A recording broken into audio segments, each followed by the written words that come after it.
بسم اللہ الرحمن الرحیم۔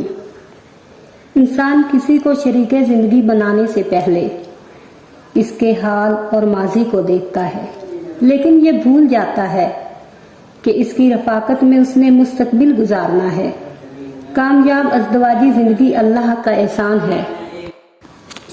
آج کا انسان اس لیے خوف زدہ ہے کہ وہ لذت شوق سے محروم ہے۔ کثیر المقاصد زندگی خوف سے نہیں بچ سکتی۔ رحمت حق سے مایوسی ہی خوف پیدا کر رہی ہے۔ لالچ ختم نہ ہو تو خوف کیسے ختم ہوگا؟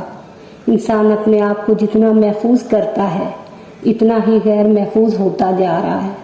گویا زندگی اپنے اثار بندیوں اور حفاظتوں کی زد میں آ گئی ہے۔ ہر طرف خوف ہی خوف ہے۔ اس خوف سے بچنے کا وحید ذریعہ اپنی جبیہ شوق کو سجدوں سے سرفراز کرنے میں ہے۔